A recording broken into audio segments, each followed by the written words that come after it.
Gente, bom dia, boa tarde, boa noite, paz do Senhor.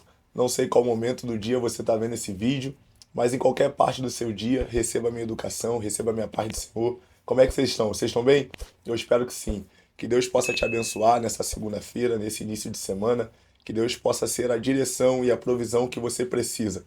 Eu tô aqui, eu tô feliz pelo podcast de hoje. Tava com saudade desse estúdio. Semana passada nós não tivemos gravações por causa de alguns problemas técnicos, mas eu tô feliz por esse episódio de hoje e por esse convidado que tá aqui na mesa, mas já eu te mostro. Antes de qualquer coisa, você sabe que esse projeto, essa obra, essa imersão, ela não pode acontecer sozinha.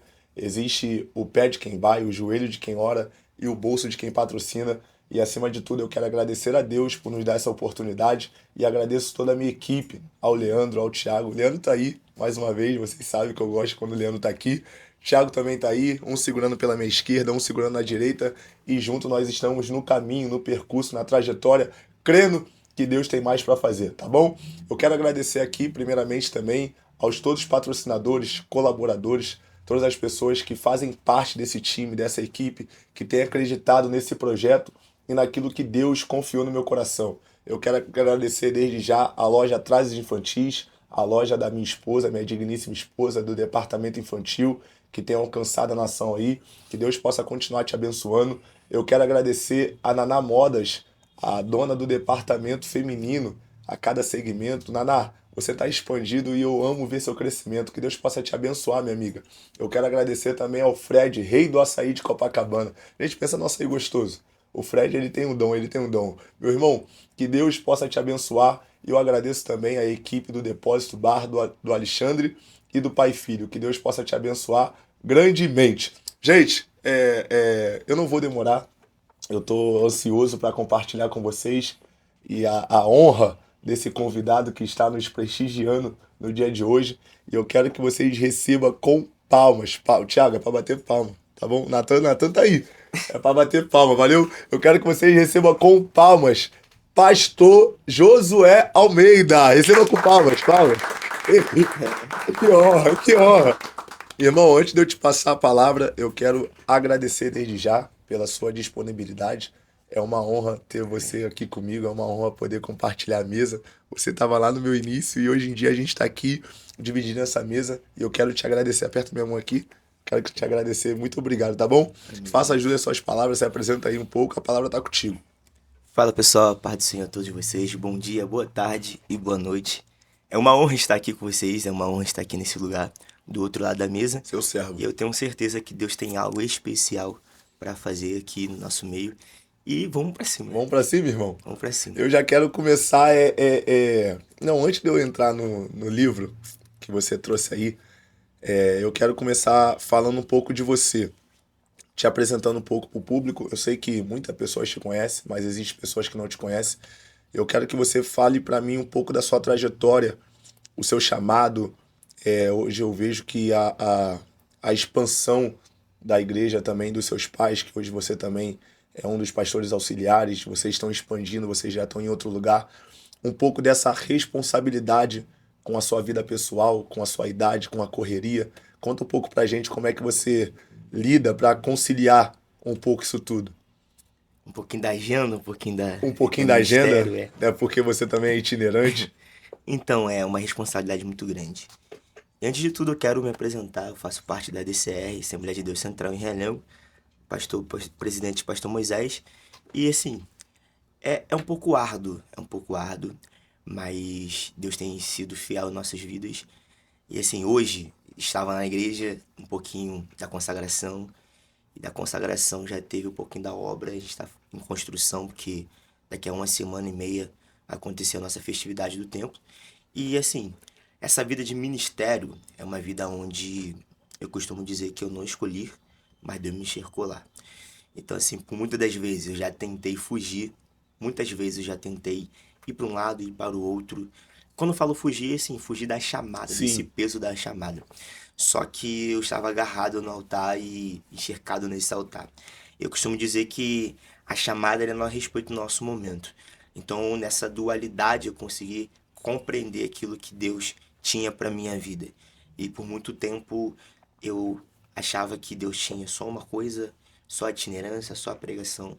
Depois eu fui me descobrindo e vendo que Deus tinha algo muito além daquilo que eu podia imaginar. E uma vez, certa pessoa falou assim pra mim: quando você começar a entender a tua chamada dentro da sua igreja, Deus vai abrir comportas dos céus extraordinárias na sua vida. Só que eu achava que eu já estava na minha chamada, naquilo que Deus tinha. Óbvio, eu sempre soube que Deus tinha esse chamado pastoral na minha vida. Porém, eu achava que eu já estava no caminho correto daquilo que Deus tinha. Por estar ali dentro da igreja, né? Isso, por estar na igreja, só que eu fazia mais para fora do que para dentro. Sim, Então as pessoas mais de fora via o Josué sim. pregando, o Josué fazendo muitas coisas lá de fora e para dentro nem tanto. Então quando eu comecei a entender que meu chamado precisava começar dentro para depois ir para fora, Deus abriu comportas dos céus na minha vida. E hoje eu estou ali e assim, a gente serve um pouquinho de cada coisa, né? Um pouquinho na mídia, um pouquinho Sim. dirigindo culto. O pentecostal ele faz de É tudo, né? isso, Ele é isso. mil e uma utilidade. Isso, um pouquinho do pandeiro. E tem um sentimento. Não, com certeza tem, mas esse sentimento um pouco diferente de saber que os presidentes ali são seus pais. É uma responsabilidade um pouco, porque pai pastor, né? Mãe pastora. É pastora, sua mãe? Isso, isso. Mãe pastora. Tem uma responsabilidade sobre Tem, você. tem, E tem. essa responsabilidade não vem de agora. Não vem. Desde pequeno sendo cobrado no altar. Sim, sim. Fala um pouco pra mim sobre isso. Então, esse ponto é muito importante, que eu tenho muita coisa pra falar, só que eu me cortou um pouco. Assim, é uma responsabilidade muito grande, porque desde pequeno eu tive que crescer dentro dessa dualidade. Primeiro ponto, os pais pastores. Eu tinha que saber separar essa dualidade do meu pai e do meu pai pastor, Muito bom. da minha mãe pastora e da minha mãe dentro de casa. Sim, E essa dualidade, por muito tempo, eu não conseguia separar, porque a casa pastoral, ela vive em prol da chamada. Ela vive 100% naquela chamada. Então, assim, eu me acostumei a acordar com pessoas lá em casa pronta para morrer, com amarradas já, cheio de sangue ou jurado de morte. Eu já dividi quarto com pessoas com dependentes químicas na minha casa. Meus pais já colocaram pessoas para morar que eu mesmo não conhecia, mas sempre lá ajudando. Então, assim, eu cresci debaixo dessas coisas, acordar de madrugada e vamos viajar. E quando eu acordava e viajava, já aparecia em outro estado, em outro município. Isso fazendo a obra. E isso eu não entendia muito essa dualidade. E por muitas das vezes na escola mesmo, o pai me buscava na escola e ia viagem. E a gente ia fazer viagem missionária. Então eu já acordei debaixo de, de guerras, pessoas sendo endemoniadas, pegando demônio, pessoas vivenciando momentos difíceis. Eu já vi de tudo nessa chamada ali pastoral dos meus pais. Então eu não conseguia entender essa dualidade, porque era algo muito difícil. Porque a cobrança era grande. Só que primeiro tinha aquela dualidade dos pais, sabe? Aquele momento lazer nós tínhamos, mas no mesmo tempo que era momento lazer, a chamada ela não respeita o nosso momento. sim. Então era aquilo, almoçando, bate alguém na porta, pedindo socorro, pedindo favor, pedindo ajuda. Então eu cresci debaixo dessa atmosfera. E dentro dessa dualidade eu comecei a entender o peso dessa chamada. Porém, a cobrança sempre foi grande para mim, dentro da igreja e na rua, de fazer qualquer coisa normal de uma criança fazer. Tu não pode que tu é o pastorzinho, tu não pode Isso. que tu é o filho do pastor. Então eu fui crescendo debaixo dessa pressão. E essa Isso pressão foi não vem muito só ruim. do lado de dentro, né? Até as pessoas do lado de fora, se Lá de te ver fora. fazendo alguma coisa, já Isso, tá pronta pra apontar o dedo. isso. Dentro Verdade. disso tudo que você falou, irmão, teve algum complexo do Josué em si com o chamado dos seus pais? Porque até Sim. então, o Josué ele não estava vivenciando. Podemos dizer que você já estava começando a entender o que é o chamado, mas até então você estava ali vivenciando o chamado dos seus pais. Mas Verdade. teve alguma parte da juventude do Josué que entrou em complexo? Pô, não, eu não quero ir, eu não quero viajar, não, eu não quero dividir o quarto com. Teve algum momento que o jovem, o homem Josué, passou por isso? Não, Ou tu sempre foi resiliente e entendeu que sempre. já estava preparado, né? Eu sempre entendi, tipo, nunca tive esse complexo de eu não querer. Sim, Eu sempre entendi isso. Só que teve aquela situação, que foi uma vida que eu não escolhi ter. Tipo, já nasci debaixo sim, dessa atmosfera, já nasci debaixo dessa chamada. Só que eu nunca tive esse complexo de eu não querer, eu nunca tive esse complexo de não dividir esse ponto. eu sempre vivi isso tudo, mas foi sempre tranquilo. Sempre enxerguei aquela chama pastoral. Sim. Só que quando eu cresci, comecei a pregar, eu achava que eu iria ser somente um pregador. Só que no fundo, eu já sabia que desde criança, meus Desde pais sempre criança. falaram de fato qual era a minha chamada. Então eu entrei numa crise para identificar aquele ministério principal que Deus tem. Então eu sei que a minha chamada principal é pastorear. E a pregação é apenas consequência daquilo que Deus tem para minha vida. Uma E das sim, coisas que você falou no início sobre muitas das vezes você tentou fugir. O Josué acredita que a maior prova e a certeza da chamada é quando a gente foge dela. O Josué acredito, acredita nisso? acredito, porque eu já tentei fugir por várias vezes. Isso já grande já. Isso já exercendo a minha chamada. Eu já tentei fugir por várias vezes. Só que eu nunca consegui fugir. Então aí que eu começo a entender a história de Jeremias. Porque eu já tentei por várias vezes desistir da minha chamada, Sim. só que eu nunca consegui. Já tive vários complexos, várias vezes vários complexos. Já me peguei chorando várias vezes. Por quê? É aquilo. Tu vê pessoas fluindo, tu vê as coisas acontecendo, e quando eu falo isso, eu não falo no âmbito espiritual, ou melhor, no âmbito ministerial. Eu falo da vida mesmo. Sim. Físico, Você material. projeta as coisas e Deus fala assim: não, não é no teu momento, não é agora. Tudo é diferente. Tu vê que todo mundo vai, e você tem aquela síndrome de Asaf, você não está indo, porque Deus preparou algo especial para você, só que é no momento No momento certo. certo. E aí que começa a ter esse conflito meu, porque eu não queria viver mais essa chamada. Tem hora que você quer parar de viver, não quer mais viver, tu quer ter uma vida normal, tu quer estudar, passar no concurso, tu quer ter as coisas, só que aí começa a vir aquele complexo, aí começa, tu chora, aí tu desanima, aí de repente tu começa a criar um conflito dentro da sua mente. Aí eu comecei a entender Jeremias, que todas as vezes que eu tentava fugir, o altar sempre me curava, o altar sempre me fazia Era andar. como um fogo que ardia em meus ossos. Isso. Irmão, todas as vezes que o chamado ele acendeu no meu coração, eu tentei fugir. Um dos maiores complexos que eu tive, foi quando Deus ele testificou na minha vida o ministério da palavra e eu tava saindo do mundo, né? Que eu me converti. Eu sempre fui do berço também. Desde os meus 5 anos a minha avó já me levava e quando eu fiz 14 para 15 anos, eu me desviei, eu me afastei do altar e quando eu estava com 24 anos ali, 24 anos, Deus me chamou de volta para casa, né? E quando Deus testificou na minha vida o meu ministério da palavra, cara, eu lembro, isso aqui eu já contei para algumas pessoas mais íntimas, que eu chegava na igreja de propósito, atrasado. Eu chegava atrasado na igreja de propósito. A nossa igreja era uma igreja pequena, e o culto de quarta-feira, culto de segunda era o culto que tinha mais proporção, e eu sabia que se eu chegasse atrasado de propósito, eu não ia ter lugar. Então, como eu já sabia que eu não ia ter lugar, eu ia ficar lá na porta, lá fora. Ninguém ia me ver, eu ia ficar atrás da porta e eu não ia receber oportunidade, né? Porque quando a gente está começando, as pessoas começam a entrar numa credibilidade no seu ministério. Renan me via, quero dar uma oportunidade para Luiz Augusto. Vitor me via, quero dar uma oportunidade para Luiz Augusto. E eu ficava assim, Senhor, o que que as pessoas vão olhar e vão pensar, tipo assim, o que que eu tenho? Eu não tenho moralidade para falar. Eu não tenho competência para falar.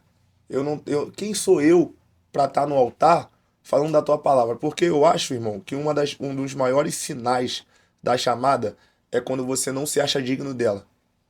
É quando você acha que eu não posso estar lá. Quem sou eu para estar lá? Moisés mesmo passou por isso na sarça. Verdade. Eu sou preso em fala. Quem sou eu para ir libertar o seu povo?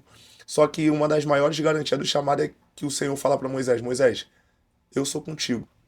E isso eu acho que é uma das maiores certezas do nosso chamado. E eu fiquei nesse complexo de incompetência até que Deus falou assim pra mim: Diz Augusto, tu tem moral pra falar porque tu já passou. E só se torna referência naquilo que você vence.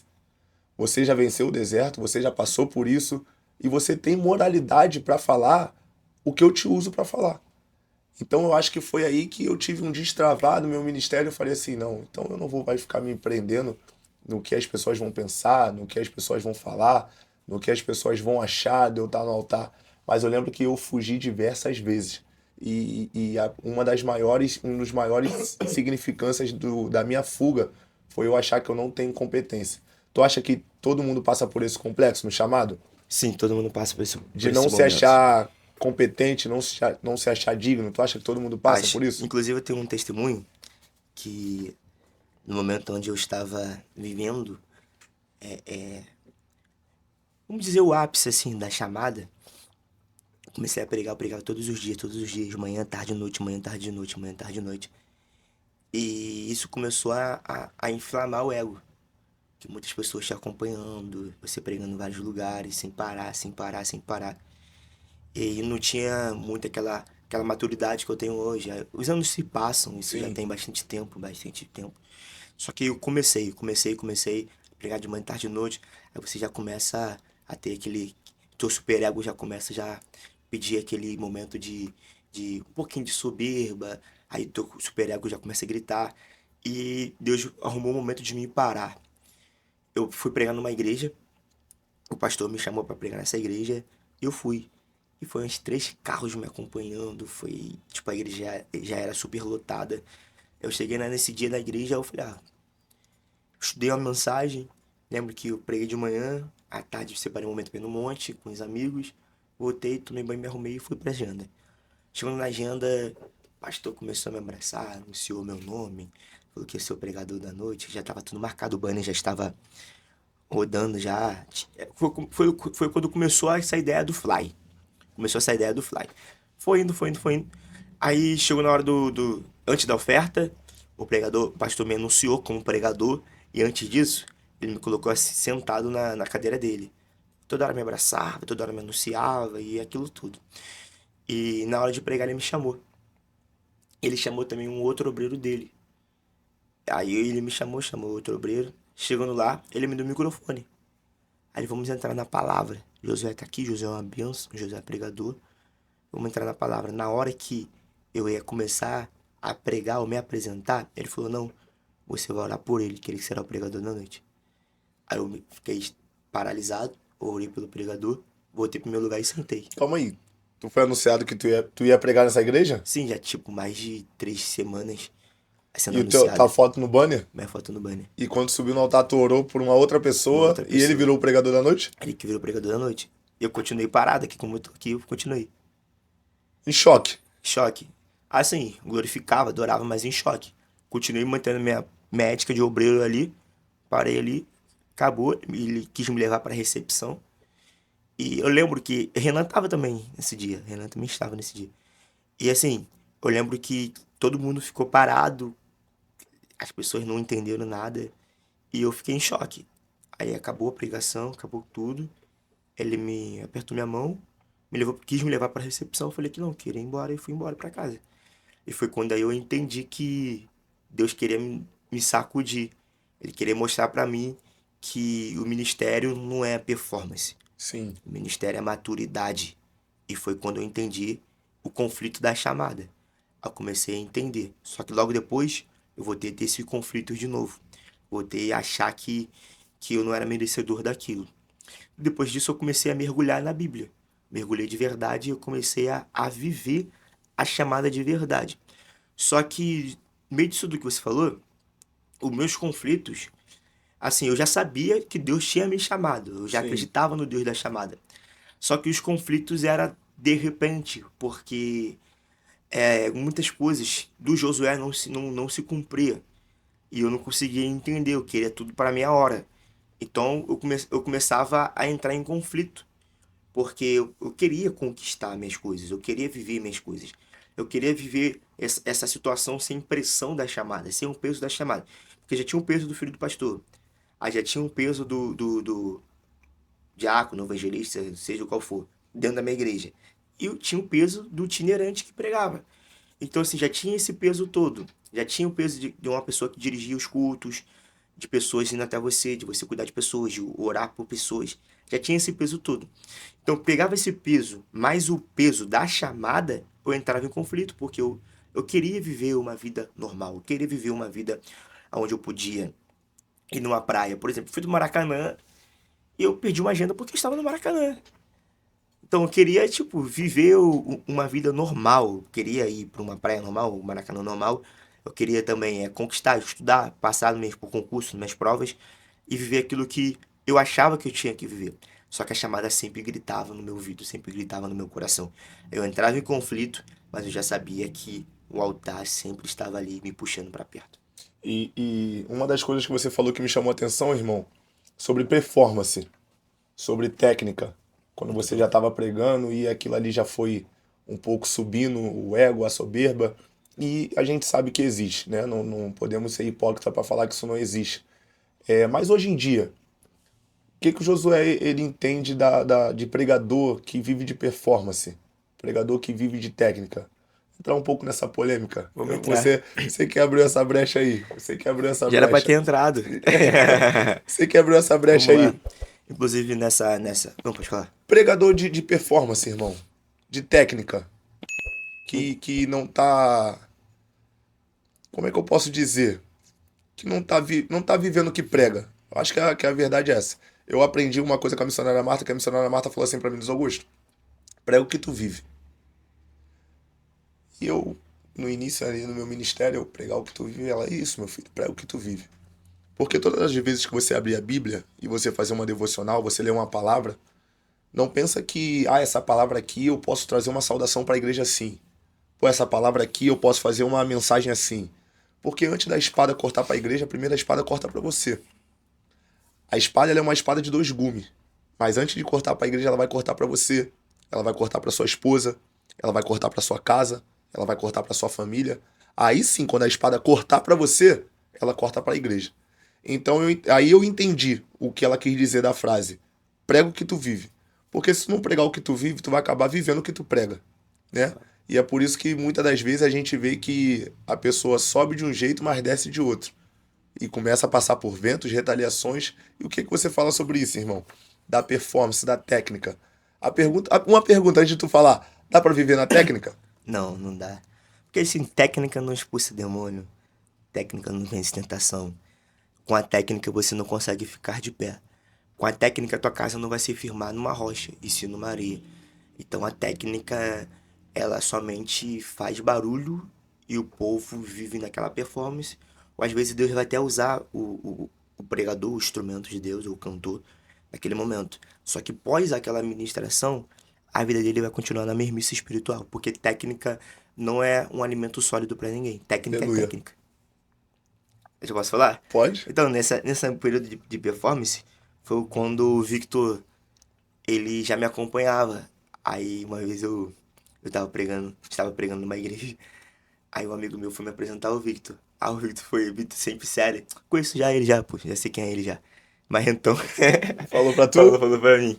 Ele não, tipo assim, ele tinha aquele, achava que eu era uma pessoa meio marrenta. Porque foi o que eu te falei, a performance vai crescendo, então tu já vai perdendo a tua identidade. Sim. Então, Perdendo um pouco assim, da tua essência. perde um pouco da tua essência. Então, a partir do momento que você vai subir num altar, achando que você é o pregador do momento, o cantor do momento, você acha que é o superior a todos, ali você já tá vivendo uma performance. Então, assim, a pregação começa no teu quarto. A pior coisa, mano, é você estudar pra pregar. E a performance me fez viver isso. Isso. Estudava pra pregar, Muito bom. Eu orava ia pra entrar nisso pregar. aí. Isso é a pior coisa Isso que é a pior tem. coisa. Então, um recado que eu dou pros pregadores, ou um recado que eu dou aqui pro outro lado da mesa, é que antes de sermos servos, precisamos ser filhos. Aleluia. Porque tem muita gente que é servo, mas não é filho. Meu Deus. Porque servir, todo mundo serve. Agora, ser filho é outra coisa. Tem gente que serve, mas não conhece a paternidade de Deus. Meu pai. E quando eu falo de paternidade ou de ser filho, nós precisamos ser filhos dependentes do pai, não mimado. Por exemplo, você tem um filho, e teu filho é dependente de você. Sim. Ele está engateando ainda, ele depende de você. Só que você está formando um filho que depende de você, não um filho que é mimado ou um filho rebelde. Porque se ele fizer mimos, você repreende. Se ele fizer rebeldia, você vai repreender. Só que o pai só pode repreender um filho quando ele entender que ele de fato é um filho dependente. Sim. Porque quando eu não sou filho, eu só sirvo. Eu prego, eu canto, eu vou pra igreja, só sirvo. Se tornar performance, se tornar algo normal. Ah, eu vou pra agenda, normal, tô indo pra agenda. Ah, eu vou, normal, por quê? Se tornou normal. Porque eu só tô servindo. Mas quando eu entendo que eu primeiro preciso ser filho para depois servir, tudo muda. Irmão, Nenhuma agenda é normal. falando rasgado, tem gente que já se acostumou a ser crente. Já se acostumou. Já acostumou o ato de serviço. Se acostumou a ser crente. Não, eu tenho culto quarta, eu tenho um culto domingo. E acabou. E é isso aí. Só que aí entra a vida de sofismo. Por quê?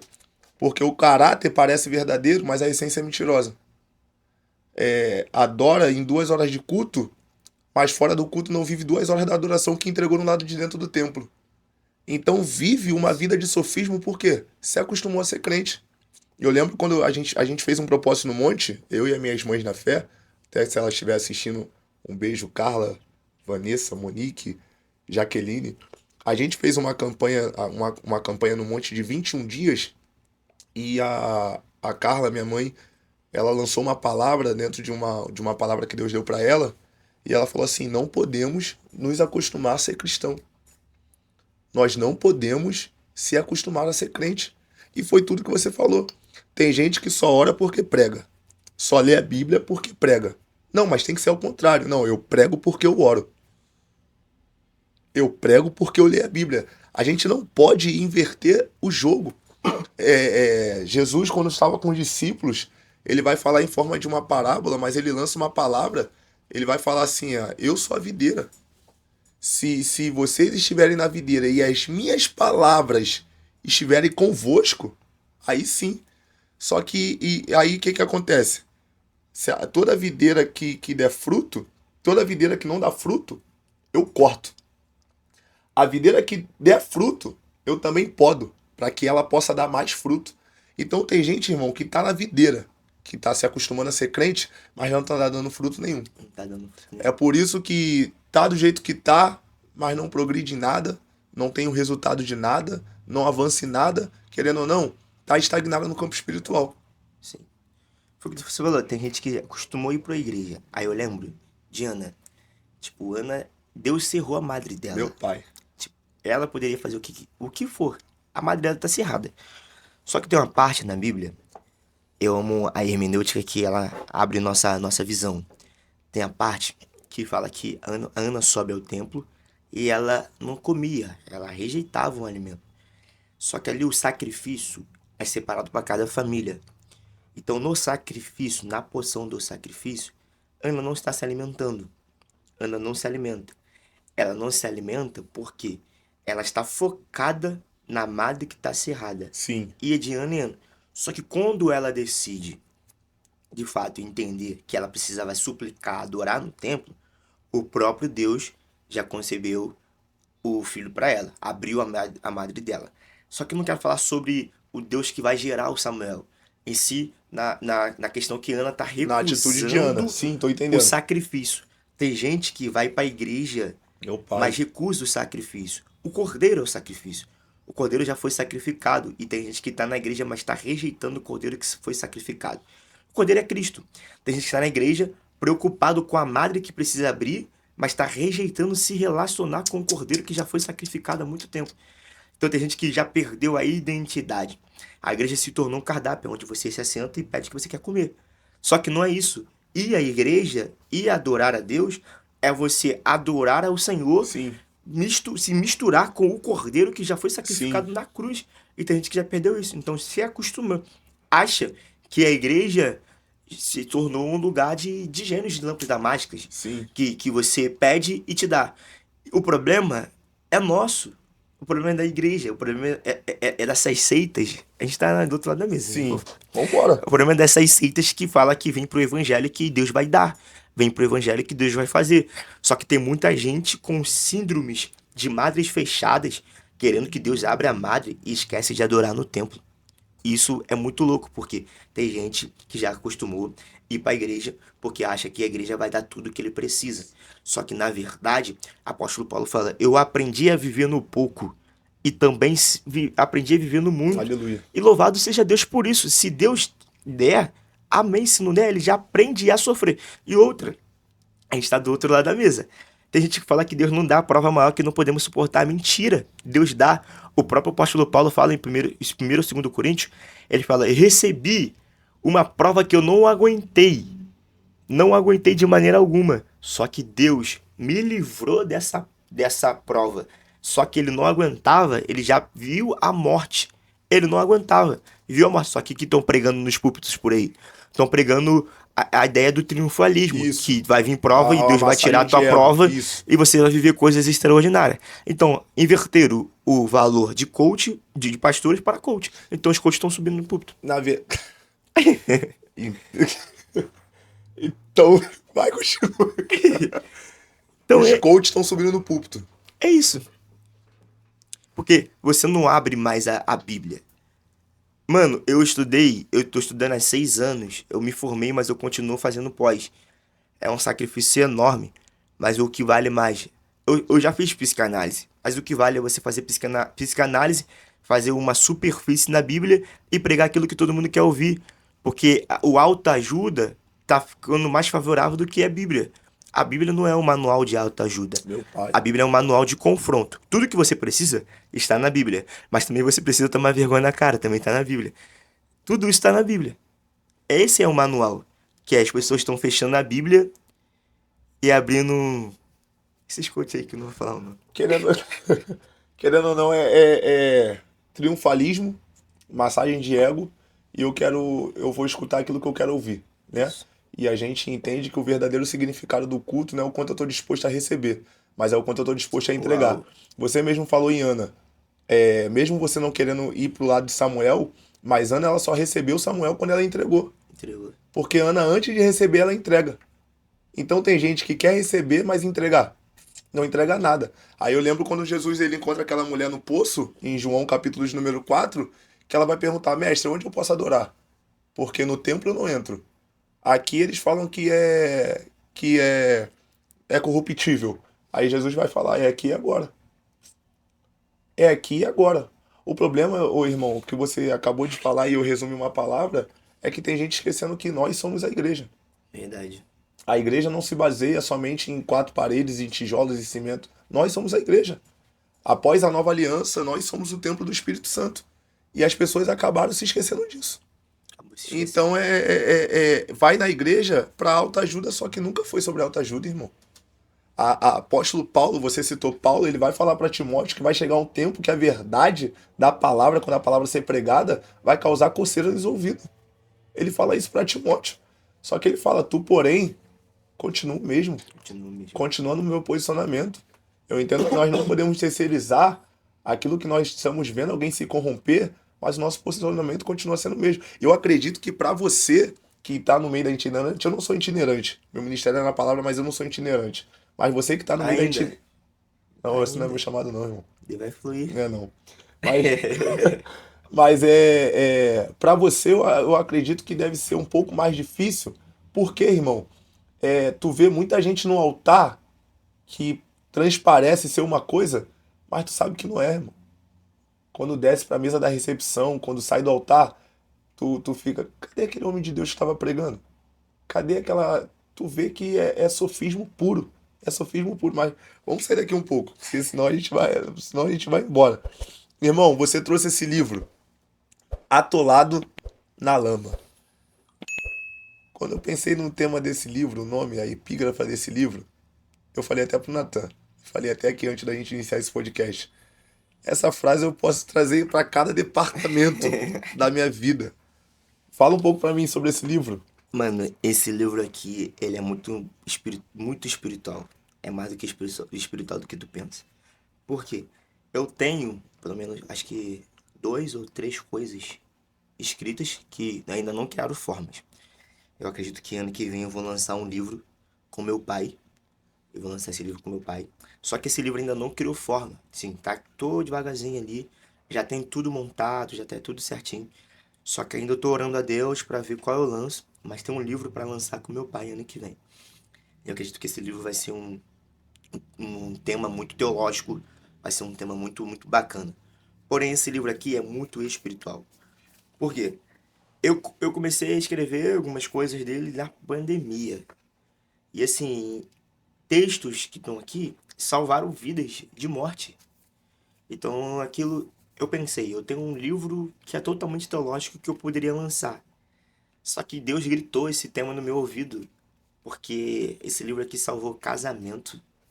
Meu Deus. Esse livro aqui causou pessoas, teve pessoa que estava toda cortada.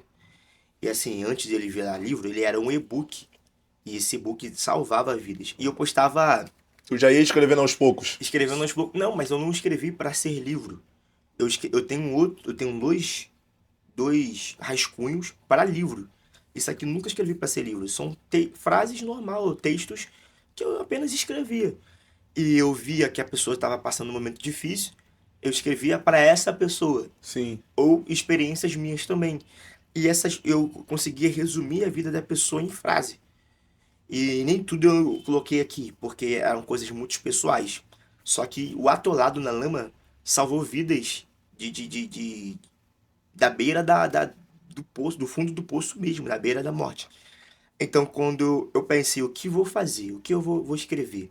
Tinha 2 livros em rascunhos. Aí eu coloquei, e Deus gritou no meu ouvido, atolado na lama. Porque eu já vendi um e-book. Eu recebo muita mensagem de pessoas que estavam atolados para morrer. Cara, e quando eu fiquei na dúvida de lançar esse livro, eu recebi mensagem que esse livro restaurou uma família da morte. Tudo estava acabado. A pessoa leu uma frase do e-book e essa pessoa foi transformada. Assim, ela estava pronta para morrer, tomou remédio para morrer. E o remédio não deu jeito, ela estava pronta para entrar na frente de um carro. Ela leu a frase do e-book e ela falou assim: Não, eu preciso mudar de vida. meu pai. Aí o que eu falo que é recomeço. Eu escrevi uma coisa que recomeço é tudo novo e não tudo de novo. Então a pessoa que leu essa parte, ela não, eu preciso mudar de vida. Então eu vi que isso era a resposta de Deus. Entendi. Então aí eu já vendi por mais de 300 livros. Então, já, irmão? Já. 300 livros já alcançamos? Já alcançamos. Vai sair mais 100 através E desse podcast. Em nome de Ó, Jesus. E vambora. outra, um detalhe que eu alcancei 2 estados e um país, Inglaterra. Meu Deus. Deus foi bom, Deus foi bom. Tá europeu? É europeu. Sim. A gente não deita, né?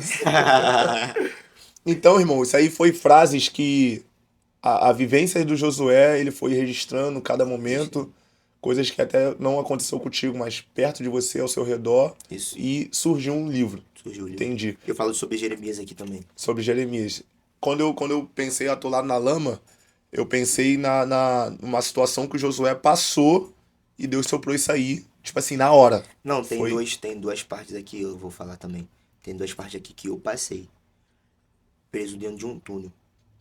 Passei por 2 fases aqui, aonde a crise bateu de uma maneira ao contrário. Como eu falei, eu comecei a estudar profundamente Jeremias. E eu trouxe uma pregação falando sobre que o chamado não respeita o momento. E dali eu comecei a pregar muito sobre isso. Cada um de nós carregamos uma mensagem. Por um tempo você vai carregar uma mensagem. Aí você vai passar um pouquinho desse tempo, você vai conseguir consolidar e você vai carregar outro tipo de mensagem. Um exemplo, o Nathan que está aqui. Um dia ele vai carregar uma mensagem, ou se ele já carrega essa mensagem. Deus vai tratar com ele nessa mensagem para ele transmitir Sim. essa mensagem para alguém. Isso. Então assim, eu estudei, Deus me tratou e eu comecei a transmitir, só que depois bateu na porta de novo. Aí foi quando eu vivi um momento de crise, de ansiedade e já estava prestes a ficar a depressão. Uma psicóloga falou que eu já estava com depressão, sim. Ela falou que eu carregava uma depressão. E assim, talvez ter sido o peso dos conflitos da chamada, eu não sei. Só que eu fiquei por um momento de, pelo menos uns 10 dias, com uma crise muito grande de pânico. Só que eu sempre tratei com pessoas que tinham depressões e pânicos. Parece que faz parte da minha chamada. Até hoje eu cuido de pessoas. Eu recebi uns 4 mensagens de pessoas que precisavam da minha oração agora porque tá com ansiedade e pânico atacando. E esse livro geralmente ajuda essas pessoas. Só que eu sempre oro por essas pessoas, mas eu vivi na prática. Eu vivi. Eu passei umas 2 noites sentado na cama com calafrio e de fato eu vivi pânico mesmo. Eu vi fantasma, mano. Eu vi fantasma. Meu Deus. Foi coisa surreal, mas passou rapidamente. E sabe qual é o importante disso tudo, irmão? É que as pessoas vão olhar através desse podcast e vão ver que o pregador, que o pastor, que um pregador itinerante, que um pastor auxiliar de uma igreja local, ele não é um super-homem. Verdade. Que ele também passa por situações que muitas das vezes, se tu contar, não vão acreditar. Não. Ah, Josué, mas você é pregador. Ah, Josué, você profetiza. Não, você marcha, você pula, você roda. Mas aí você falou sobre ataque de pânico, ansiedade, você falou sobre depressão, você falou. Passei, tipo, uns 7 dias nisso. E Deus falou comigo que eu precisava passar por isso tudo, porque eu ia abençoar muitas vidas. Então, assim, passei por isso tudo, mas foi muito, muito, muito louco. Porque eu lembro que minha mãe foi para um resort na época, me chamou para ir, porque foi o aniversário dela. Eu não fui pro aniversário da minha mãe, fiquei em casa. Depois um casal de amigos meus, meus compadres, eles marcaram para eu ir para uma casa lá em Angra com eles, assim, um condomínio fechado, pensava uma coisa top. Tudo certo, só que eu me tranquei, desliguei o telefone, fechei tudo. Eu lembro que ela bateu na porta, eu não consegui ter força para levantar. Aí quando eu liguei meu telefone, ela ligou na hora, eu falei, não, eu atendi. Ela já estava já almoçando no restaurante ali em Itaguaí. Aí ela foi, eu tô te esperando aqui. Ela insistiu e me levou. Aí foi quando eu passei 2 noites lá. Eu já tinha cancelado algumas agendas. Passei 2 noites lá e Deus se apresentou pra mim naquele momento. Sim, Aí nasceu o tema Atolado na Lama, que eu meu escrevi Deus. sobre Atolado na Lama. O Atolado na Lama, a parte desse texto, foi vivência minha. Foi quando eu comecei a escrever. E daí, Deus começou a abrir coisas nesse livro e eu comecei a abençoar pessoas através da minha vivência. Só que quando eu falo da minha. Eu não costumo falar sobre essa vivência, essa experiência. Só que todas as vezes que eu falo com alguém que passa por isso, eu sei o que a pessoa está passando, porque eu já passei Já por aquilo. passou. Então eu sei como ajudar essa pessoa. E aí, cara, assim, tu me conhece, sabe que eu não preciso mentir, mas eu já, assim, eu fui canal de bênção pra, tipo, muitas vidas. Por muitas vezes, eu acho que, na minha contagem, foram umas 20 pessoas que eu já salvei de se matar. Meu Deus, aleluia, irmão. Por aí. Cara, eu gosto muito disso. Eu respeito. Eu tenho um respeito muito grande por pessoas que estudam psicologia, estudam psicanálise e vai tratar sobre isso, né? Uhum. Vai cuidar de pessoas. Eu respeito. Cara, mas eu tenho um apreço enorme por pessoas que já passou. Já passou. Tá entendendo? Uhum. Eu não estudei pra te falar disso. Eu passei por isso, eu venci isso e eu tô te mostrando que também é possível na tua vida. Então eu respeito quem estuda, mas eu tenho um apreço muito forte por quem vive, vence e vai passar, Vai né? passar. E vai passar. Mas o que me alegra, irmão, é saber que mesmo você como pastor e até outra pessoa que é apenas um obreiro, um servo, um membro, um filho de Deus, e passa por essas tempestades, o que me alegra é saber que pessoas como essa, que tem Jesus no barco, mas entende que também pode passar por ventania. Ventania. Porque tem gente que acha que, só porque eu me converti, só porque eu sou cristão, só porque eu sou crente, essas situações aqui elas não vão acontecer comigo. Não. Só que a Bíblia me mostra e me prova que barco que Jesus está também passa por tempestade. Passa. Barco que Jesus está também sofre ventania, também sofre ataque de ondas. Só o que me chama a atenção, irmão, é que a tempestade ela não surge quando o barco está ancorado. A tempestade ela não surge quando o barco está parado na beira do mar. A tempestade só surge para barco que está em movimentação. A tempestade só surgiu para aqueles discípulos porque eles acreditaram numa palavra. Jesus vira para eles e vai falar assim: ó, passemos para o outro lado. Antes deles entrar no barco, ele já tem uma palavra de direção e de destino. Passemos para o outro lado. Tem Perfeito. uma outra margem nos esperando. Antes deles entrar no barco. Só que a Bíblia diz que quando eles entram no barco, no meio do percurso, no meio da trajetória, começa a soprar um vento, começa a soprar uma tempestade, começa as ondas a assolarem um barco e eles vão gritar: Mestre, será que não te importa que nós pereçamos? Aí Jesus se levanta. O que eu gosto disso aqui é que Jesus, no tempo certo, ele se levanta. Vai dar ordem ao vento, vai dar ordem ao mar, e até aqueles que estavam no barco, que temeram de confiar. Porque tem um negócio aqui nessa passagem, Natan, que a Bíblia diz que Jesus, eles começam a navegar com esses discípulos, mas a Bíblia conta pra gente que Jesus está dormindo. Então eu fico pensando, como é que Jesus está no meu barco, eu vou deixar Jesus dormir? Como é que Jesus está no meu barco, eu vou deixar o controle na minha mão e não vou deixar na dele? Aí só que quando passa por tempestade, a Bíblia diz, irmão, que ele se aproxima. Tem um versículo na King James, Marcos capítulo número 4, verso de número 35, se você quiser estudar depois. A Bíblia diz que eles estão dentro do barco, Tiago. E quando a tempestade surge, ele se aproxima para depois despertar. Então, se eles estão se aproximando, irmão, tá mostrando que eles estão dentro do barco, mas eles não estão próximos. Estão dentro do barco, mas estão distantes. Aí a gente volta lá atrás. Tá na igreja, mas não tá vivendo. Mas não tá vivendo. Eu não vou entrar nisso aqui, não. Ponto de intimidade é. Gente, Eu tenho até uma foto aqui. Olha como é que eu tava. meu Deus. Surreal, né? Meu Deus. Tipo, Gente, foi 5 dias. deixa eu anunciar aqui. Já estamos um pouco mais avançado. Quando o assunto tá bom, a gente fica 45 minutos, parece que já passou, parece que só passou 10 minutos. Mas eu quero anunciar aqui que o Leandro e o Thiago acabou de me alertar aqui, que acabou de entregar aqui no estúdio, bateram na porta aqui, ó. Acabou de anunciar, acabou de chegar 2 pizzas. Apresenta aqui, Thiago.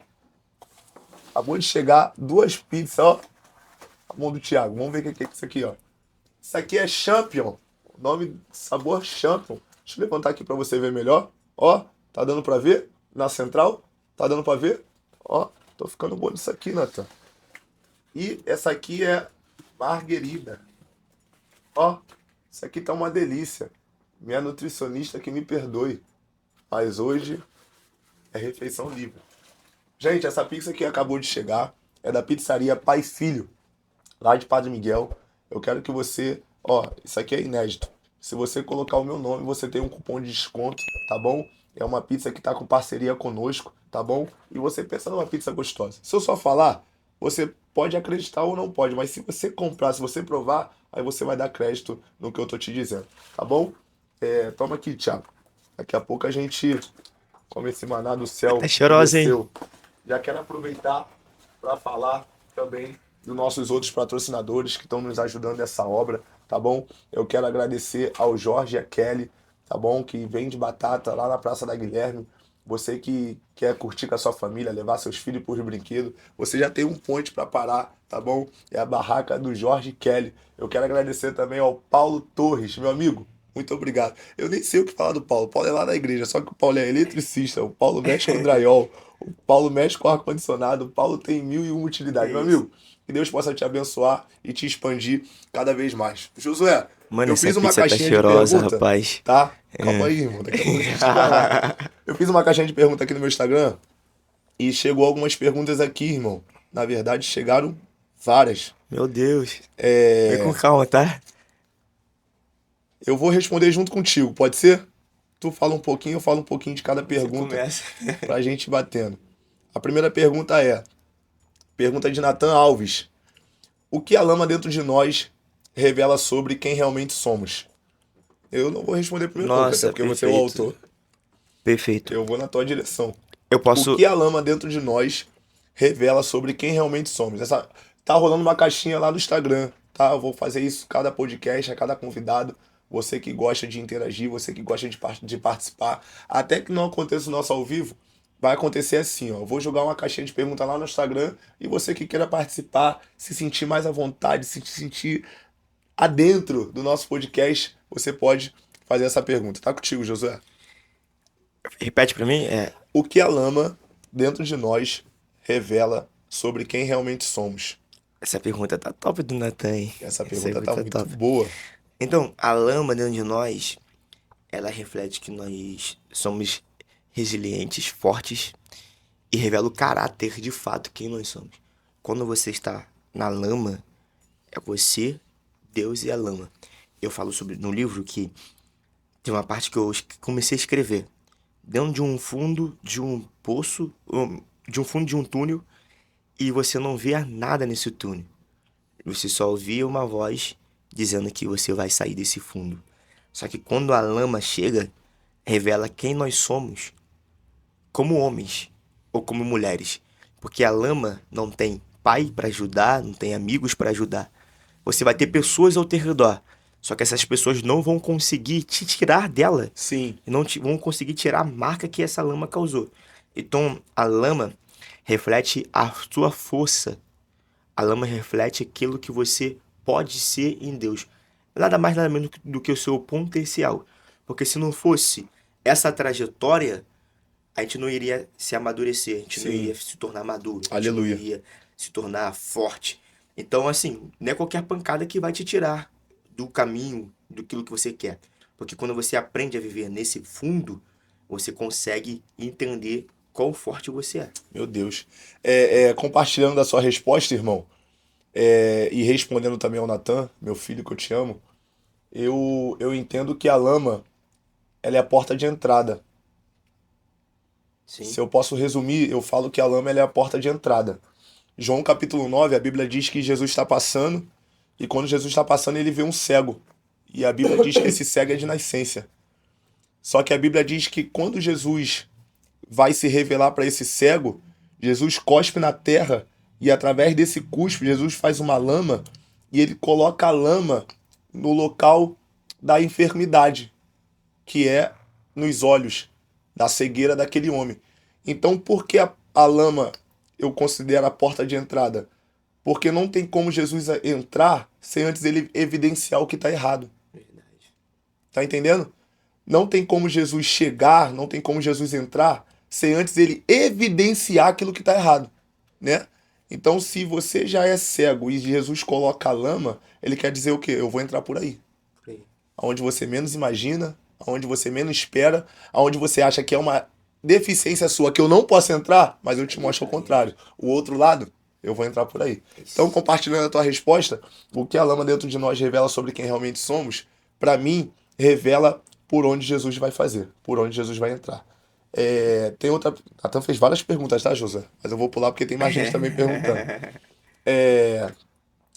Mariana. Mariana. Só Mariana, porque tem outras letras aqui que eu não entendi.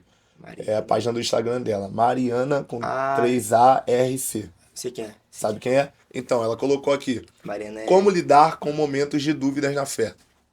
Nossa, mano. Como lidar com momentos de dúvidas na fé? Papum. Tu solta, eu Papo. solto. Vamos lá. Cara, lidar com esse momento de dúvida não tem outro caminho. Oração. Você está com dúvida na sua fé? Oração. Aí tem dois poréns. A fé em acreditar naquilo que Deus pode fazer, no impossível, no improvável, ou um momento de dúvida na fé que você crê, tipo, naquilo que você está crendo. Aquele momento onde você não sabe se vai firmar, se não vai firmar. Se for por esse momento de você se estabilizar espiritualmente, oração, palavra, esse é o caminho. Mas agora, se for um momento de coisas improváveis, algo que parece ser impossível, eu tenho dúvida na fé, eu não sei o que eu vou fazer. É você pedir prova de Deus, porque Deus ele vai operar. Só que eu tenho certeza que ela falou sobre algo relacionado a se estabilizar espiritualmente. Então não tem outro caminho. É oração, palavra. Não tem. A gente tá do outro lado da mesa. Eu vou lançar essa aqui pra gente dar uma risada. O pássaro, ele não consegue voar com uma asa só. Ele precisa de duas asas para Isso. voar. Então é oração e palavra. Se cortar a palavra, só vai ter oração, então só vai girar com uma asa. Então quem gira é outra coisa. Meu Deus, José. Entende, né? Quem gira é outra coisa. Então, um crente Isso. nasceu para voar em Deus. Mariana, te dá um conselho? Ande pelos ouvidos.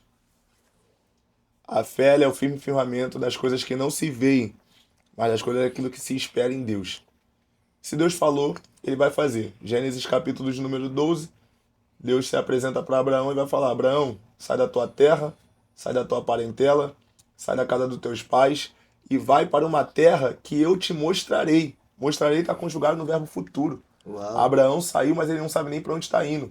Mas ele não está andando pela vista, ele está andando pela palavra. Então, na verdade, falar para você, ô Mariana, a fé ela vem do ouvir da palavra de Deus. Então, na minha opinião, não falta fé, o que falta é a palavra. Lê a Bíblia, ora E vamos e embora. mergulha nisso aí. Como nós, Mateus.luiza7, como nós podemos. Só escolher as 5 melhorzinhas, né? Para não ficar nisso aqui, né? Como nós podemos saber que temos um chamado? Mateus.luiza.7. Como nós podemos saber que temos um chamado? Tá contigo. Não, eu sei quem é essa pessoa. Eu sei quem é. Eu ia falar para comprar o meu e-book sobre chamada e vocação, mas é. Pronto, já vendeu. Já Mas isso vendeu. aí, mãe, mas isso aí foi a pessoa que me criou, que me ensinou, que me forjou. E se eu tô aqui é por causa dela. Essa daí é minha mãe, pô. É tua mãe? É minha mãe. Matheus.Luiza? É, muito Os bom. netinhos dela. É pastora? Um abraço. Então, assim, essa é uma boa pergunta pra gente bater Sim, aqui. sim. Dá uma resposta pro público. Então, existe uma diferença entre vocação e chamada. Isso eu precisava falar antes de qualquer coisa. Vocação e chamada, existe essa diferença. Mas como eu descobri a chamada, não é isso que ela falou? Deixa eu voltar aqui. E também fizeram pergunta lá pela outra página. Mas assim, é sobre como descobrir a chamada, como eu vou desenvolver essa chamada. E assim, quando você entende a sua vocação, fica mais fácil de você entender a sua chamada. Geralmente a sua chamada está linkada à sua vocação. Por um exemplo, é, o trovão. O trovão, o Thiago, ele gosta muito de estar ajudando, estar servindo.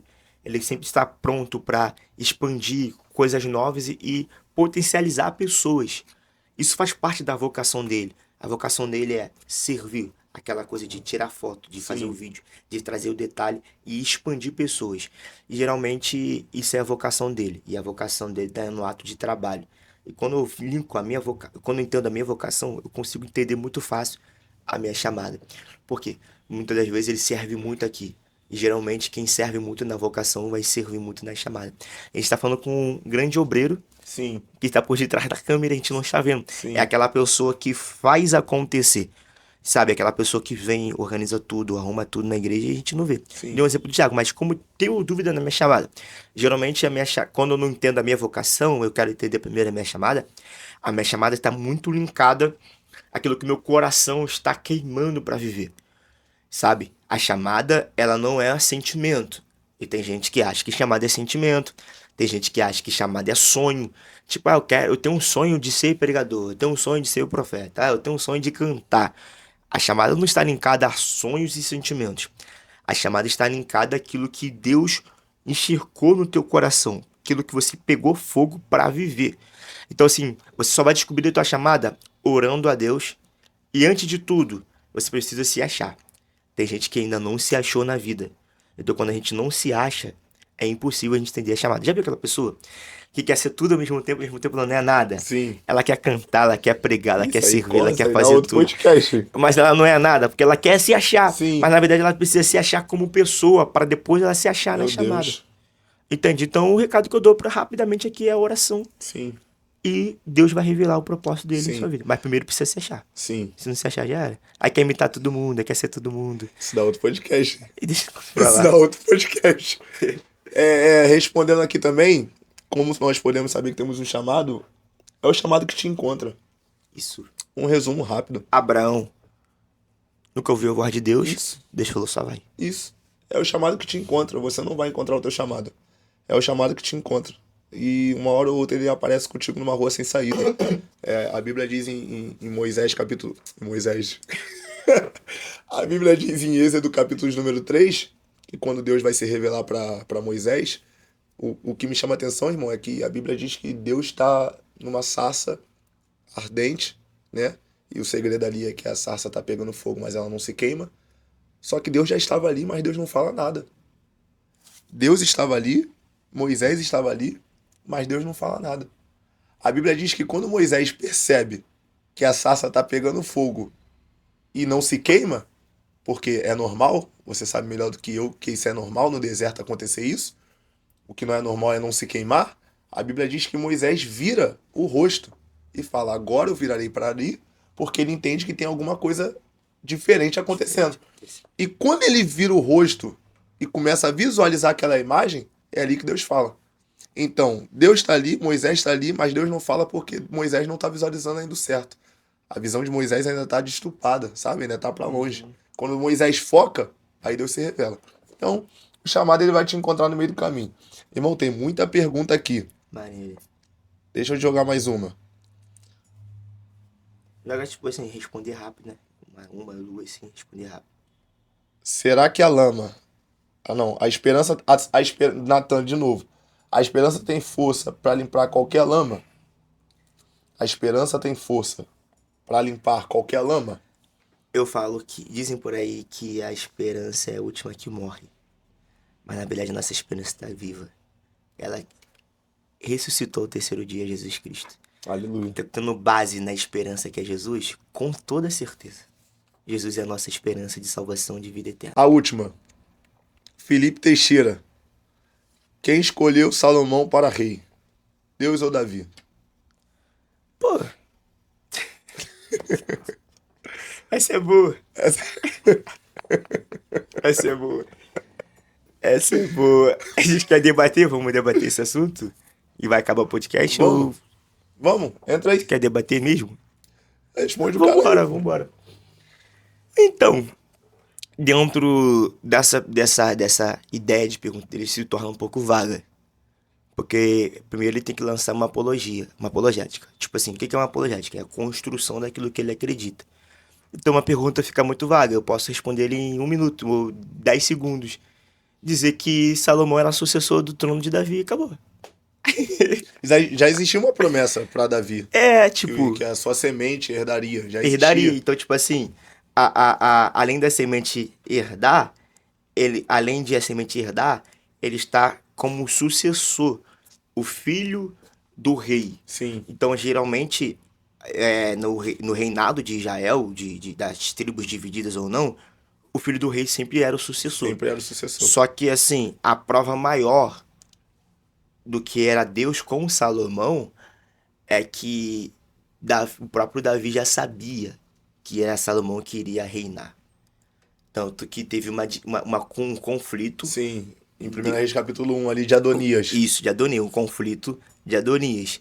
Só que, tipo assim, Davi sabia tanto que era o seu filho que ele não brigou. Porque assim, a gente não precisa brigar por cadeira. Quando a unção é derramada e acabou. Só que, tipo assim, eu precisava entender qual é a tese dele, do que ele quer trazer pra gente. Mas pra mim, é muito rápido, assim, essa resposta. Eu também. Eu acho não que, tiro nem além coloco. de ser algo normal, costumeiro desse período Sim. da família do rei De ser continuar ali, ser sucessor. sucessor, Davi já sabia porque já tinha uma promessa sobre sua casa. Sim. Então é exatamente Os isso. outros dois erraram. Sim, só tinha Salomão. Só tinha. E o Não, seu tinha coração Salomão de e Adonias. mas o naquele coração, momento. mas o coração de Adonias Mas Adonias era deu mole. Sim, o coração de Adonias era aquele coração, aquela síndrome da cadeira. Que é se assentar.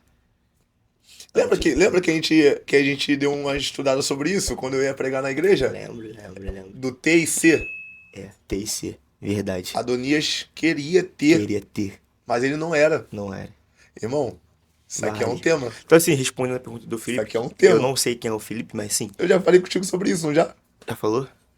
Felipe é o Felipe que era lá na igreja, lá, o baiano, o brancão. Ah, Baiano, então, mano, eu te respondendo a tua pergunta, Teu assim, aluno também. respondendo, ele participou da... Fica rindo, cara. Felipe, então assim, você pode mandar mensagem no WhatsApp pra gente conversar, eu precisava entender melhor, assim, a tua tese A de direção construção dessa pergunta. pra eu poder Porque só responder assim dá pra melhor. gente ir vários Eu caminhos. vou vários caminhos, aí esquece. Aí a Esses gente vai até minutos, amanhã. o T e C. Bora, quer debater? Esses 5 minutinhos finais, Vamos lá. pessoas que... Até Saul. Podemos até colocar Saul também Vambora. nesse bolo. Porque a Bíblia diz que quando Saul ele tentou administrar o reinado de Israel do seu próprio jeito, da sua própria maneira, com a força do seu braço, Saul ele não percebeu que o Espírito do Senhor já tinha se afastado dele. Ó, eu coloco Adonias, eu coloco Saul e eu ainda coloco Sansão no rolo. Eu consigo ligar os três. Liga aí, vai. Porque também Sansão também, a Bíblia diz que ele não percebe quando o Espírito do Senhor, porque ele está na técnica. Aí a gente volta lá atrás, quando a gente falou sobre performance. Sansão também estava na técnica, Saul também estava na técnica, e Adonias também queria técnica. Pessoas que deslumbram cadeira, pessoas que deslumbram cargo eclesiástico, irmão, não são. Quer ter, mas não é. Uau, perfeito. Quer ter, mas não é. E é onde que tu falou, pessoas que... Tudo se resume ao que você falou. Pessoas que querem ser tudo ao mesmo tempo, mas na verdade ainda não é nada. Não é nada. Então, em vez de se achar o que é, antes de eu querer ter alguma coisa, porque Salomão estava parado. E a unção chegou sobre a cabeça dele. O que colocou Adonias no erro é que ele pensou que unção é festa. A Bíblia diz que ele começa a sacrificar boi e ovelha escondido do pai, Quando vai ser que ação é culto e ação de graça? Que ação é festa, resenha? Unção ainda é óleo na cabeça. Olha na cabeça. E Davi, como rei, ele poderia estar na sua fase final. Ele, como rei, ele tem uma autoridade sobre a Sim, terra. sim. Então a gente não pode fazer festa sem autorização do rei. Então, mas é o que que entra? Porque nos primeiros versículos do 1 Reis, capítulo número 1, a Bíblia vai dizer que Davi tá num momento de fragilidade. Fragilidade. Então, no momento de fragilidade, Só que Josué, trazendo um pouco pra nós, o dia mal vai chegar pra todo mundo. vai. O momento frágil vai chegar pra todo mundo. Eu vim falando com o Natan sobre isso. Vai ter um momento que o dia mal vai bater na tua porta. Vai bater. E a, Bate. a, a questão é como você vai sustentar o teu dia mal. A situação é quem é o Josué no dia mal? Quem é o Luiz Augusto no dia mal? Quem é o Thiago no dia mal? Tu suporta? Porque a questão não é o que tu me mostra ser. A questão não é o pastor Josué, não é o making off Thiago. A questão não é o obreiro Luiz Augusto. A questão é o que o obreiro Luiz Augusto suporta. Suporta. Porque o que tu me mostra. Mas o que É. tu suporta? Tu suporta?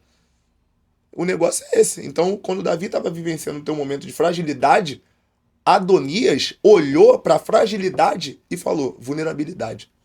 Porque tem gente que no momento de fragilidade de Josué vai enxergar como vulnerabilidade. Porque quando Davi tava fisicamente, né, o porte, Adonias tentou fazer alguma graça. Porque tem gente que vai esperar o nosso dia mal chegar, irmão, para se revelar quem é. Eu gosto disso aqui. Tem gente que vai esperar o nosso dia mal chegar. Tem gente que vai esperar o nosso momento de fragilidade, vai olhar e vai enxergar como vulnerabilidade. Síndrome de Amaleque espera você se cansar pra te Aí Deuteronômio no atacar. capítulo 25, o Senhor fala para Moisés: lembra do que te fez Amaleque, como ele te pegou pelo caminho. Porque na retaguarda do exército iam os fracos, as crianças e as mulheres. E pessoas que não eram pronto para a guerra. Uau. Porque não, o que me chama atenção ali, irmão, Refidim, a gente sabe que é local de alívio.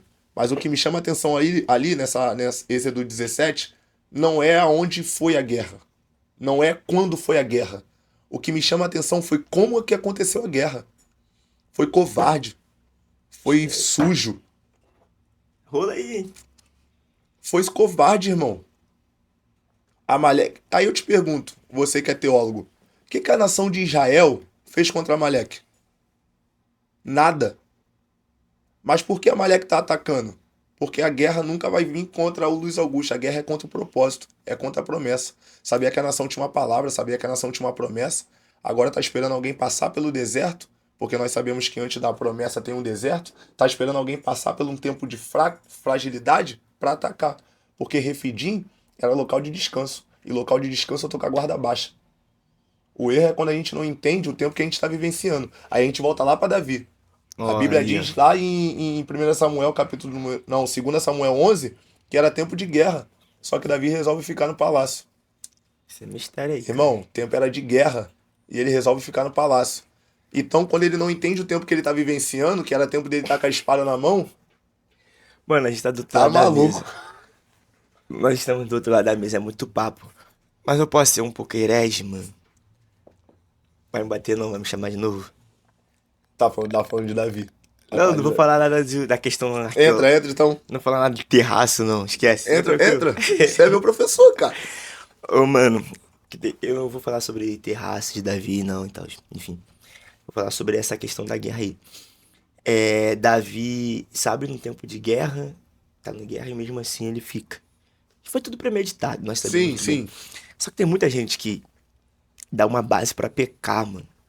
Fala, tipo, Davi pecou, mas foi o homem segundo o coração de Deus. E, cara, isso tá crescendo muito. A galera tá pegando essa ideia, essa teoria que Davi era um homem segundo o coração de Deus pra pecar, mano. Sim. Tipo, eu pequei, mas Davi era um homem segundo o coração de Deus. Eu vou rasgar minhas vestes, eu vou Sim, orar. tá terceirizando o posicionamento. Pô, mas agora que eu quero ser um pouco herege, mano.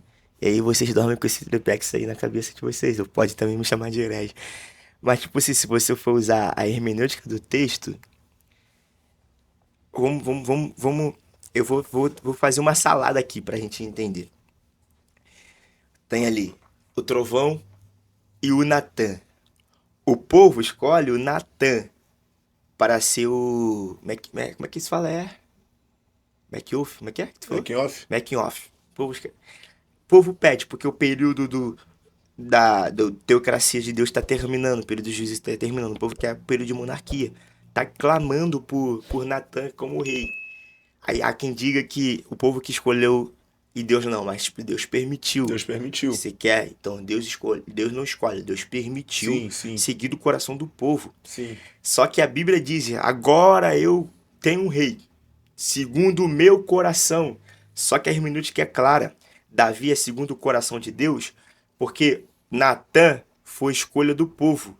Agora tem um Tiago disponível, Sim. segundo o meu coração. Sim. Não é que ele é um segundo coração de Sim. Deus e vai fazer pecar, não. Sim. É porque ele é o segundo coração de Deus, porque Deus achou Deus graça escolheu. nele. Agora fui eu que escolhi. Eu que escolhi, não Sim. é vocês, não é? Concordo. E a galera tá achando que Deus é um segundo coração de Deus. Então eu posso pecando, fazer. Mas é um coração de Deus.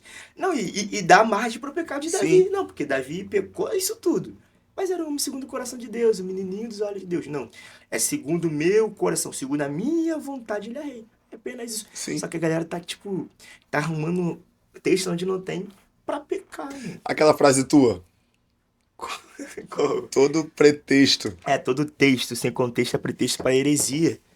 Pronto. E isso só tá crescendo. Todo texto sem contexto é pretexto para heresia. E que vocês durmam, passem essa segunda-feira deliciosa com esse triplex que Josué Almeida acabou de alugar sobre a sua mente. Mas se você for um bom entendedor da palavra e respeitar suas vírgulas, seus sinais, você vai entender tudo que o nosso evangelista trouxe. Pastor É isso, evangelista, eu mano. sempre fico na dúvida. É, um pouco de cada, né? Gente, Até eu me confundo. estamos encerrando esse podcast. Eu quero agradecer ao meu amigo, ao Josué, meu irmão. Obrigado, mano. Que Deus possa te abençoar. Tamo junto. Obrigado por esse tempo de mesa. Eu quero, dentro da nossa do jogo aqui, a gente tem que marcar um dia só para falar sobre depressão, irmão. Vamos falar. Esse povo precisa, sabe? E aí vai vir a gente contando o nosso testemunho, o que a gente passou, sabe? Mano, rapidinho. Tem a depressão e tem uma crise espiritual, mano. Sim. Ministerial. Tipo, tem a depressão que a gente vive, tem essa crise ministerial que muita gente vive e não se acha. Eu passei um tempo na Jocum e lá eu consegui identificar que, tipo, eu preciso ser filho a todo momento. Lá eu me achei. Porque muitas das vezes a galera pega o Luiz Augusto, pregador, host do podcast, Luiz Augusto, obreiro, Luiz Augusto, mas não entendem, e nem mesmo você entende a crise ministerial e espiritual que você carrega. Às vezes você precisa pausar para se achar na tua vida espiritual. Sim. E isso é muito importante. Sim. E a gente precisa também colocar essa Sim. em pauta também. Depressão, a crise ministerial e acaba a gente entrando no tempo, entender o tempo que tá vivenciando. Isso. Porque entender o tempo que tá vivenciando, a gente já ganha 50% da guerra. Verdade. Porque processo repetido é processo não aprendido. Então se tá se repetindo, é porque tem alguma coisa para aprender ainda. Concorda, irmão? Não, perfeito. Então eu te agradeço. Obrigado, Tá bom? mano. Muito obrigado por você ter vindo aqui. Gente, eu agradeço vocês. Estamos encerrando mais um podcast, mais um episódio. Eu peço que você não esqueça, não falei isso lá no início não, mas eu tô falando agora. Você não pode esquecer de curtir, de comentar, de se inscrever e de compartilhar, tá bom? E um recado aqui para os mais íntimos, ao que estão ao meu redor, amigos. Vou nem falar para colega, tá bom? Recado para amigo. Você é amigo que não curte nada, não comenta nada, não compartilha nada. Tá estranho. E Tá estranho, esse é o pô. papo reto. Tá estranho. Tá estranho. Só isso. Ah, não, só tá estranho. Mas tudo bem. É você em Deus. Tá bom? Quero agradecer você que permitiu adentrar na sua casa, seja através de um aparelho de telefone, uma televisão, seja através do seu Walkman, que a gente está expandindo a situação aí. Então eu agradeço você que fez parte, você que se sentiu à vontade nessa mesa. E a gente vai começar com as caixinhas de pergunta. E eu tenho certeza que ele ficará cada vez mais o nosso podcast, tá bom? Josué, quer dar a última palavra? Bom, última palavra é que permaneça no centro da intimidade. Isso. Um recadinho pra gente. Desde criança eu sabia que quando meu pai chegava em casa de carro, que eu conseguia sentir o ronco do motor do carro dele. E hoje em dia não muda, eu consigo saber o ronco do motor do carro dele, que eu sei quando ele vai chegar. E José, aqui isso que você quer dizer. Quando Adão ele estava no centro da intimidade, Deus desceu na terra. Adão já sabia os passos de Deus, já sabia quando Adão desceria, já sabia o momento que Deus desceria, o momento que Deus estaria ali. Só que quando Deus desceu na terra, Adão se escondeu, porque ele já sabia o barulho dos passos, já sabia a respiração de Deus, já sabia o momento que Deus chegaria e a hora que Deus chegaria. Então, quando Adão ele sabia disso tudo, ele se esconde, porque ele está vivenciando um momento de pecado. O que eu quero dizer aqui é assim, não permita que as circunstâncias da vida te tire do foco do seu da intimidade. Aleluia. Sinta que você precisa sentir, assim como eu consigo identificar quando meu pai chega, sentir o momento que o nosso Pai Celestial chega. O momento onde que ele te chama para viver essa vida de intimidade, te chama para você acordar e viver uma vida de oração. O lugar da noiva é no jardim, então que possamos estar nesse centro de intimidade. E é isso, mano. Independente do pecado de Adão, Deus Deus quer desceu mais uma Deus vez desce para se mais uma relacionar vez. com ele. Ele só quer relacionamento e transformar a vida do ser humano. Porque quando a gente está em pecado, a gente acha que Deus não quer mais se relacionar conosco. Verdade. Mas a Bíblia me prova que Deus desceu mais uma vez para se relacionar com Adão e quem se escondeu foi ele. Então quem sai do local da intimidade não é Deus. Gente. Gente, tá É isso. terminado. Que Deus possa te abençoar. Tamo junto. Ah, tem uma regra aqui que todo convidado que vem, ele tem que lançar o meu bordão, mano. Tem que olhar para aquela câmera ali, ó, e falar, ó, gente, Gente! tá terminado. Fica com Deus. Um beijo. Tamo junto.